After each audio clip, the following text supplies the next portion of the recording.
কাৰণ এই মুহূৰ্তত আহি পৰিছে অসমবাসী ৰাইজৰ কাৰণে একেবাৰে গুৰুত্বপূৰ্ণ খবৰ। অসমৰ লাখ লাখ ধনী দুখীয়া পৰিয়ালৰ বাবে এটা ডাঙৰ খবৰ। অৰ্থাৎ 10 তাৰিখে অৰুণোদয় আঁচনি 3.0 জৰিয়তে মহিলাসকলৰ বেংক একাউণ্টত 3,000 টকাকৈ সোমাবনে? যদি সোমায় কেতিয়াকৈ সোমাব সবিশেষ জানিব। লগতে মুখ্যমন্ত্ৰী ডক্টৰ হিমন্ত বিশ্ব শৰ্মাই ডাঙৰ ঘোষণা কৰিলে আৰু PM কিষাণ যোজনাৰ 23 নম্বৰ কিস্তি ধন দিব 4,000 টকা। কিন্তু এই 4,000 টকা লাভ কৰিব হ'লে কৃষকসকলে এটা ডাঙৰ কাম কৰিব লাগিব, সবিশেষ জানিব। লগতে ৰেচন কাৰ্ড থাকিলে সুখবৰ লাভ কৰিব কেইবাটাও সুবিধা। গতিকে ভিডিঅ'টো সম্পূৰ্ণ চেষ্টা কৰক, ভালদৰে বুজি লওক। তো বলক ভিডিঅ'টো আৰম্ভ কৰোঁ। আৰু আজিৰ প্ৰথমটো খবৰ হৈছে ৰাজ্যৰ লাখ লাখ দুখীয়া দৰিদ্ৰ আৰু মধ্যবিত্ত পৰিয়ালৰ বাবে এটা ডাঙৰ খবৰ। 10 তাৰিখে অৰুণোদয় আঁচনি 3.0 জৰিয়তে মহিলাসকলৰ বেংক একাউণ্টত 3,000কৈ টকা সোমাবনে? যদিও সোমায় কেইটা বজাত সোমাব, কোনে কোনে লাভ কৰিব, সবিশেষ আপডেটটো এবাৰ চাই লওক। বন্ধুসকল ইয়াতে চাওক 10 তাৰিখ পেঞ্চন আৰু অৰুণোদয় আঁচনিৰ দিন। অৰ্থাৎ প্ৰতি মাহৰ 10 তাৰিখে অৰুণোদয় আঁচনি আৰু পেঞ্চন আঁচনিৰ যিসকল হিতাধিকাৰী আছে তেওঁলোকৰ বেংক একাউণ্টত অসম চৰকাৰে ডিবিটি যোগে যিসকল হিতাধিকাৰীসকলৰ টকা সেই টকাসমূহ প্ৰেৰণ কৰে। কিন্তু যোৱা কেইমাহৰ জৰিয়তে মহিলাসকলৰ বেংক একাউণ্টত এককালীন 9,000কৈ টকা অসম চৰকাৰে প্ৰেৰণ কৰিছিলে। তাৰ পিছতে অসমত নিৰ্বাচন আৰম্ভ হ'ল। নিৰ্বাচনৰ সময়ত মুখ্যমন্ত্ৰী ডক্টৰ হিমন্ত বিশ্ব শৰ্মাই ঘোষণা কৰিছিলে যে অৰুণোদয় আঁচনি হিতাধিকাৰীসকলক 1,250 টকাৰ পৰিৱৰ্তে পৰ্যায়ক্ৰমে 3,000 টকালৈকে বৃদ্ধি কৰা হ'ব। আৰু এতিয়াৰে পৰা নাপাব আৰু 1,250 টকা, তাৰ পৰিৱৰ্তে আপোনালোকে 3,000 টকালৈকে লাভ কৰিব পাৰে অৰুণোদয় আঁচনিৰ জৰিয়তে। কিন্তু 3,000 টকাই দিব পাৰে বা 2,500 টকাও দিব পাৰে। এতিয়ালৈকে চৰকাৰে অফিচিয়েলি কিমান টকালৈকে দিব মুখ্যমন্ত্ৰী এতিয়ালৈকে অফিচিয়েলি ঘোষণা কৰা নাই। লগতে বন্ধুসকল 10 তাৰিখে অৰুণোদয় আঁচনিৰ মহিলাসকলৰ বেংক একাউণ্টত এই টকাটো সোমাবনে? বন্ধুসকল ইতিমধ্যে বহু ছ'চিয়েল মিডিয়াত চৰ্চা চলি আছে যে কাইলৈৰ দিনটো অৰ্থাৎ 10 তাৰিখে অৰুণোদয় আঁচনিৰ টকাটো মহিলাসকলৰ বেংক একাউণ্টত সোমাব। কিন্তু এতিয়ালৈকে মুখ্যমন্ত্ৰী ডক্টৰ হিমন্ত বিশ্ব শৰ্মাই সাংবাদিকৰ জৰিয়তে অথবা অফিচিয়েলি কোনো ধৰণৰ ঘোষণা কৰা নাই যে 10 তাৰিখে অৰুণোদয় আঁচনিৰ টকাটো দিব। কিন্তু আপোনালোকে এই 10 তাৰিখে অৰুণোদয় আঁচনিৰ টকাটো নাপাবও পাৰে। অৰ্থাৎ এই টকাটো 2-এদিন লেটকেও পাব পাৰে। কাৰণ পূৰ্বতে অৰুণোদয় আঁচনিৰ জৰিয়তে মহিলাসকলে 14 তাৰিখেও অৰুণোদয় আঁচনিৰ 1,250 টকাকৈ লাভ কৰিছিলে। আৰু এতিয়া চৰকাৰে কোনো ধৰণৰ অফিচিয়েলি ডেট ঘোষণা কৰা নাই, যাৰ বাবে আপোনালোকৰ মাজত মই এতিয়া অৱগত কৰিব নোৱাৰিছোঁ। কিন্তু আহিবলগীয়া সময়ত চৰকাৰে ডেটটো ঘোষণা কৰিব। যেতিয়াই ডেট ঘোষণা কৰে বা তাৰিখ ঘোষণা কৰে লগালগ মই এটা ভিডিঅ' বনাই আপোনালোকৰ মাজত অৱগত কৰিম। লগতে কিমান টকালৈকে বৃদ্ধি কৰে তাকো লৈ এটা মই ভিডিঅ' বনাই তাৰ বাবে আপোনালোকে এই চেনেলটোৰ লগত জড়িত হৈ থাকিব। লগতে এই ভিডিঅ'টো ৰাজ্যৰ সকলো মহিলাসকলৰ মাজলৈ শ্বেয়াৰ কৰি দিব, যাতে সকলোৱে গম পায় যে কাইলৈৰ দিনটোত অৰুণোদয় আঁচনিৰ টকাটো নোসোমাবও পাৰে। যদি সোমায় তেনেহ'লে কাইলৈ মই এটা ভিডিঅ' বনাই আপলোড কৰিম। তাৰ বাবে আপোনালোকে চেনেলটোৰ লগত জড়িত হৈ থাকিব। লগতে বন্ধুসকল আপোনালোকে বেংকৰ লগত আধাৰ কাৰ্ড লিংক ৰাখক, যিহেতু এই টকাসমূহ ডিবিটিৰ মাধ্যমত প্ৰেৰণ কৰিব। তাৰ বাবে বেংক একাউণ্টৰ লগত আধাৰ কাৰ্ড লিংক থকাটো বাধ্যতামূলক।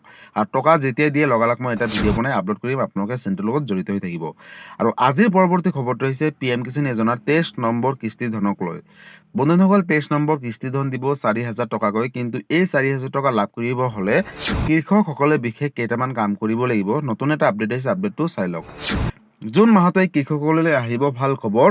জমা হ'ব PM কিষাণ যোজনাৰ 23 নম্বৰ কিস্তি ধন। দেশৰ কোটি কোটি কৃষকৰ বাবে শীঘ্ৰেই আহিব এটা ভাল খবৰ।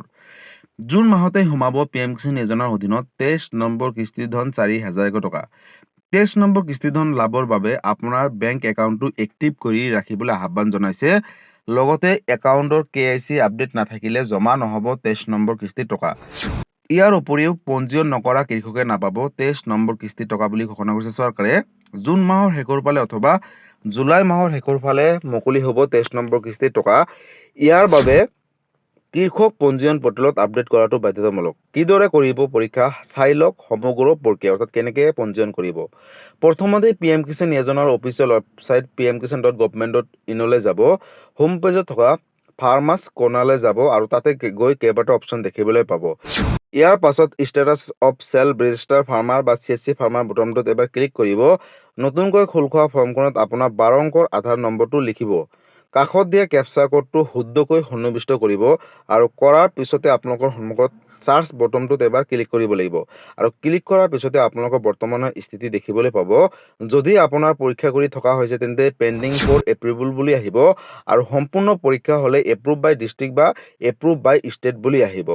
যদি আপুনি আগতে পঞ্জীয়ন কৰিছিল আৰু ফাৰ্মাৰ অৰ্থাৎ আপোনাৰ কিস্তিৰ বিষয়ে জানিব বিচাৰে যে আপুনি যোগ্য হয় নে নহয়, তেনেহ'লে অফিচিয়েল ৱেবছাইটত গৈ ফাৰ্মাৰ কৰ্ণাৰত গৈ আপোনাৰ ষ্টেটাছটো চাব পাৰিব। লগতে এই প্ৰক্ৰিয়াটো কৰিব হ'লে আপোনালোকে নিজৰ মোবাইলতে চাব পাৰিব। যদি মোবাইলত অসুবিধাৰ সন্মুখীন হয় তেনেহ'লে কিন্তু আপোনালোকে ওচৰ চুবুৰীয়া CSC চেণ্টাৰ দোকানৰ সৈতে যোগাযোগ কৰি অনলাইনৰ মাধ্যমত আপোনালোকৰ নিজৰ স্থিতিসমূহ চাব পাৰিব। গতিকে বন্ধুসকল, ইতিমধ্যে আপোনালোকে সকলোৱে গম পালে যে 23 নম্বৰ কিস্তি ধন জুন মাহৰ শেষৰ ফালে বা জুলাই মাহৰ শেষৰ ফালেহে আপোনালোকে লাভ কৰিব।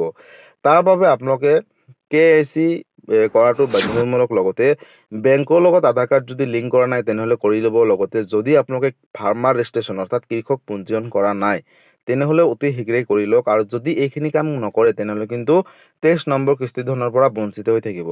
লগতে বন্ধুসকল, যদি আপোনালোকৰ মাটিৰ জমাবন্দীটো আপডেট দিয়া নাই কিবা কাৰণত বা দিছিলে যদিও ৰিজেক্ট হৈছে তেনেহ'লে পুনৰ মাটিৰ জমাবন্দীটো আপডেট দি লওক অনলাইনৰ জৰিয়তে। আৰু এই কামখিনি কিন্তু ইতিমধ্যে চৰকাৰে মুকলি কৰি দিছে, অৰ্থাৎ পৰ্টেল মুকলি কৰি দিছে। আপোনালোকে অতি শীঘ্ৰেই কৰি লওক, কিয়নো আহিবলগীয়া 23 নম্বৰ কিস্তি ধন অতি শীঘ্ৰেই দিবলৈ গৈ আছে। যিসকল কৃষকে এইখিনি কাম কৰিব তেওঁলোকে আহিবলগীয়া সময়ত 23 নম্বৰ কিস্তিৰ টকা লাভ কৰিবলৈ সক্ষম হ'ব। লগতে বন্ধুসকল, 23 নম্বৰ কিস্তিৰ টকা আপোনালোকৰ মোবাইল নম্বৰটো আপডেট ৰাখিব। যিহেতু চৰকাৰে মেছেজ প্ৰেৰণ কৰে, মোবাইল নম্বৰটো আপোনালোকে অৰ্ডাৰ ৰাখিব, বা যদি মোবাইল নম্বৰটো সলনি কৰিছে তেনেহ'লে মোবাইল নম্বৰটো আপডেট দি ল'ব। আৰু সেই সমগ্ৰ কামখিনি কৰিব হ'লে আপোনালোকে ওচৰ চুবুৰীয়া CSC চেণ্টাৰ দোকানৰ সৈতে যোগাযোগ কৰি অনলাইনৰ মাধ্যমত এই কামখিনি কৰি ল'ব পাৰিব। আৰু আহিবলগীয়া PM কিষাণ যোজনাৰ টকাটো লাভ কৰিবলৈ সক্ষম হ'ব। আৰু PM কিষাণ যোজনাৰ যিসকল কৃষকৰ দুটাকৈ কিস্তি বাকী আছে তেওঁলোকে 4,000 টকা লাভ কৰিব। যিসকল তিনিটাকৈ কিস্তি বাকী আছে তেওঁলোকে লাভ কৰিব 6,000 টকা। গতিকে PM কিষাণ যোজনাক লৈ এইটো ডাঙৰ আপডেট আছিলে। এই ভিডিঅ'টো সকলো কৃষকৰ মাজলৈ শ্বেয়াৰ কৰি দিব। আৰু আজিৰ পৰৱৰ্তী খবৰটো হৈছে ৰেচন কাৰ্ডক লৈ। বন্ধুসকল, ৰেচন কাৰ্ডত নাম থাকিলেই সুখবৰ, কিয়নো 1 আগষ্টৰ তাৰিখৰ পৰাই অতি কম দামতে লাভ কৰিব চেনি, দাইল আৰু নিমখ, লগতে মিঠাতেল আৰু চাহপাত দিব বুলি ইতিমধ্যে অসম চৰকাৰে ঘোষণা কৰিছে। গতিকে যাৰ ঘৰত ৰেচন কাৰ্ড আছে তেওঁলোকৰ বাবে এটা ভাল খবৰ। আৰু আগষ্ট মাহৰ আগলৈকে আপোনালোকে বিনামূলীয়াকৈ চাউলটো লাভ কৰি থাকিব বুলি ইতিমধ্যে অসম চৰকাৰে ঘোষণা কৰিছে। লগতে যদি আপোনালোকে এতিয়ালৈকে ৰেচন কাৰ্ডৰ KYC আপডেট দিয়া নাই, অৰ্থাৎ যদি আপোনালোকৰ আধাৰ নম্বৰটো আপডেট দিয়া নাই তেনেহ'লে অতি শীঘ্ৰেই দি লওক। আৰু আপডেট দিব হ'লে আপোনালোকৰ ৰেচন কাৰ্ডৰ দোকানৰ সৈতে যোগাযোগ কৰি অনলাইনৰ মাধ্যমত বা অফলাইনৰ মাধ্যমত আপোনালোকে আপডেট দিব পাৰিব। যদি আপডেট নিদিয়ে তেনেহ'লে ৰেচন কাৰ্ডৰ পৰা আপোনালোকৰ নাম কৰ্তন কৰিব পাৰে, বা আহিবলগীয়া ৰেচন কাৰ্ডৰ যিখিনি সা সুবিধা তাৰ পৰা বঞ্চিত হৈ থাকিব। কিন্তু যদি এই কাম কৰা নাই তেনেহ'লে অতি শীঘ্ৰেই কৰি লওক। লগতে এই ভিডিঅ'টো ৰাজ্যৰ সকলো ৰেচন কাৰ্ড তথা সকলো দৰিদ্ৰ দুখীয়া মধ্যবিত্ত পৰিয়ালৰ মাজলৈ শ্বেয়াৰ কৰি দিব, যাতে এই ভিডিঅ'টো চাই সকলোৱে এই আপডেটখিনিৰ কথা জানিব পাৰে। লগতে এই আপডেটখিনিৰ বিষয়ে যদি কিবা সুধিবলগীয়া বা জানিবলৈ ইচ্ছা আপোনালোকে মোক কমেণ্ট কৰি জনাব, মই নিশ্চয় ৰিপ্লাই দিবলৈ চেষ্টা কৰিম। গতিকে বন্ধুসকল, আজি আছিলে এইটো এটা ইনফৰ্মেটিভ ভিডিঅ' আৰু গুৰুত্বপূৰ্ণ খবৰ। ভিডিঅ'টো চাই কেনেকুৱা পালে, যদি ভাল পালে চেনেলটোত নতুনকৈ আহিছে চেনেলটো ছাবস্ক্ৰাইব কৰিব, লাইক কৰিব। কিবা সুধিবলগীয়া বা জানিবলগীয়া আছে আপোনালোকে মোক কমেণ্ট কৰি জনাব, মই নিশ্চয় ৰিপ্লাই দিবলৈ চেষ্টা কৰিম। লগতে এই ভিডিঅ'টো ৰাজ্যৰ সকলো দুখীয়া দৰিদ্ৰ মধ্যবিত্ত পৰিয়ালৰ মাজলৈ শ্বেয়াৰ কৰি দিব। লগতে যদি কিবা সুধিবলগীয়া বা জানিবলগীয়া আছে আপোনালোকে মোক কমেণ্ট কৰি জনাব, মই নিশ্চয় ৰিপ্লাই দিবলৈ চেষ্টা কৰিম। ধন্যবাদ। জয় আই অসম।